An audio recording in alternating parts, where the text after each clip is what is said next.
मेरो नाम मनोज कुमार विष्ट। हाल म शहरी विकास मन्त्रालय अन्तर्गत केन्द्रीय आयोजना कार्यान्वयन इकाइमा एज अ स्ट्रक्चर इन्जिनियरको रूपमा कार्यरत छु।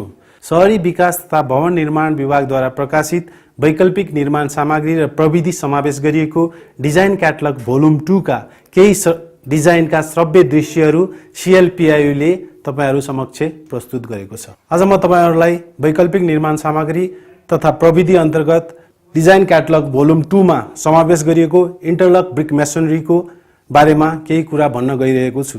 डिजाइन क्याटलग भोल्युम 2 मा इन्टरलक ब्रिक मेसनरीद्वारा निर्माण गर्न सकिने 3 प्रकारका घरहरूको विवरण समावेश गरिएको छ, जसमा 1 तलाका 2 र 2 तलाका 1 प्रकारका भवनहरू समावेश गरिएका छन्। यसमा प्रयोग गरिने इटाहरू पोल्नु नपर्ने भएकोले र चाँडो उपलब्ध हुने कारणले गर्दा यिनीहरू वातावरण मैत्री पनि छन्। चित्र 1 मा देखाइए जस्तै यसमा प्रयोग गरिने इटाहरू उही नापका र उस्तै आकारका भए पनि यिनीहरू मध्ये केहीका भाग धसिएका र केहीका भाग उठेका हुन्छन्, जसले गर्दाखेरि वाल लगाउने क्रममा यिनीहरू बीचको लक राम्रो हुनुका साथै हामीले लगाउँदाखेरि लाग्ने मसला पनि कम हुने गर्दछ। वाल सिस्टमको घर भएका कारणले गर्दा सबै पर्खालका मुनि जग अनिवार्य रूपमा राख्नु पर्दछ। यहाँ हामी विशेष गरेर मोडल 1B 1.2 का 3 बेडरुम भएको 2 तल्ले घरको विवरणहरू विस्तृत रूपमा हेर्नेछौँ। यसका लागि जग खन्दा जगको गहिराई 800 मिलिमिटर र जगको चौडाई 800 मिलिमिटर हुनु जरुरी छ। त्यसपछि हामी त्यसमा 6 इन्चको ढुङ्गा सोलिङ गर्छौँ। ढुङ्गाको सोलिङ गरिसकेपछि त्यसमाथि 3 इन्चीको PCC ढलान गरी सोही ठाउँबाट पर्खालका हरेक कुनामा वालहरू जोडिने ठाउँमा र झ्यालका दायाँ बायाँ 12 मिलिमिटरको ठाडो डन्डी उभ्याउनु पर्ने हुन्छ। चित्र 2 मा देखाइए झैं अब PCC गरिसकेपछि ठाडो उभ्याइएका डन्डीहरूको वरिपरि 1/4 का सिमेन्ट मसला 25 mm कभर राखेर लगाउँदै जाने र त्यसमा चित्रमा देखाइए जस्तै ढुङ्गाको गारो 1/6 को मसलामा कटाउँदै लगाउँदै DPC बीमसँग लिएर जाने। सबै पर्खालका मुनि साबिक जमिन सतह भन्दा 250 मिलिमिटर नबढाइकन DPC ब्यान्ड राख्नुपर्ने हुन्छ।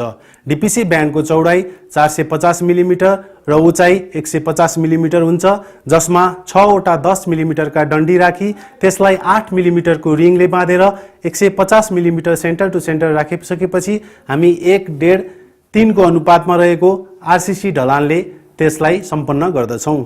यस प्रकारका घरमा प्रयोग गरिने इन्टरलकिङ ब्रिक बनाउँदाखेरि यसलाई 1 भाग सिमेन्ट र 8 भाग सोइल राखेर बनाइएका इटाहरूलाई 1 दिन हावामा र 21 दिनसम्म पानीमा भिजाइसकेपछि मात्र प्रयोग गर्नुपर्छ।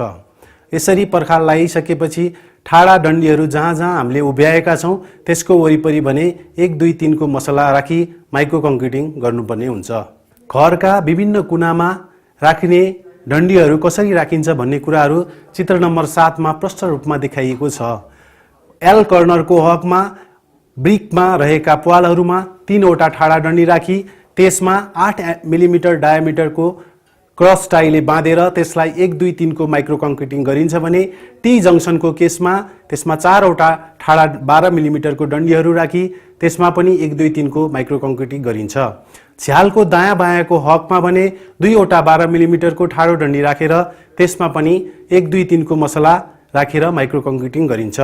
अब जहाँ झ्याल ढोका छैनन् त्यस्तो अवस्थाका लामा पर्खालहरूको केसमा पनि 1.2 मिटरको इन्टरभलमा 1 वटा 12 मिलिमिटरको डन्डी राखेर त्यसमा 1 2 3 को मसला राखी त्यसमा पनि हामी माइक्रो कङ्क्रिटिङ गर्छौँ। मेसनरी स्ट्रक्चरमा राखिने सिल ब्यान्ड र लिन्टेल ब्यान्ड जसरी राखिन्छ त्यो भन्दा केही भिन्न रूपमा हामी यो इन्टरलक ब्रिक मेसनरी प्रयोग गरी बनाउने घरहरूमा राख्ने गर्छौँ। सिल र लिन्टेल ब्यान्डको हकमा चित्रमा देखाइए झैं सिलको 2 तह मुनि U शेपका ब्रिकहरू राखी त्यसको खाल्डो परेको भागमा 12 मिलिमिटरको डन्डी तेर्सो पारेर राखेर त्यही खाल्डोमा चाहिँ हामी 1 2 3 को माइक्रो कङ्क्रिटिङ गर्दछौँ।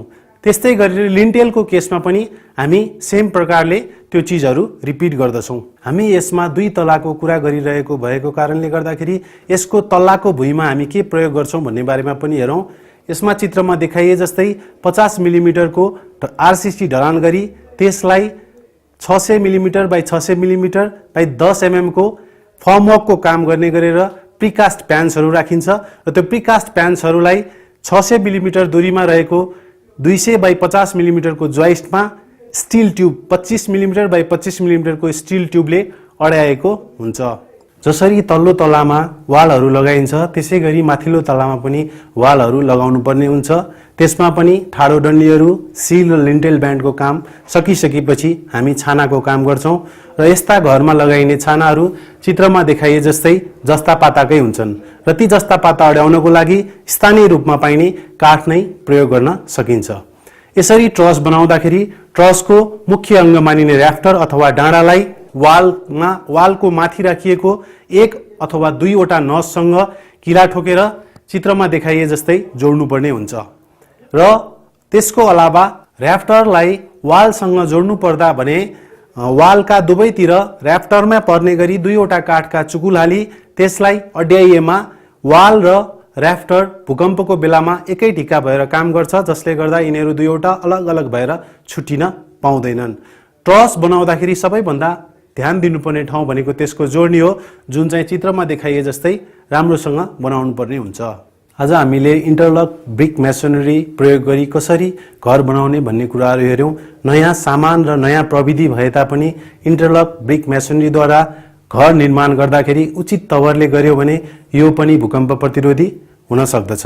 यसरी वैकल्पिक निर्माण सामग्री र प्रविधि अपनाई घर बनाउँदा प्राविधिकको निरीक्षणमा घर बनायो भने त्यो अझ राम्रो हुन्छ र डिजाइन क्याटलग भोल्युम 2 मा समावेश गरिएका बाहेकका अन्य घरहरू बनाउने हकमा भने ती नक्साहरूलाई पहिला प्रमाणित गरेर मात्रै घर बनाउनु पर्ने हुन्छ।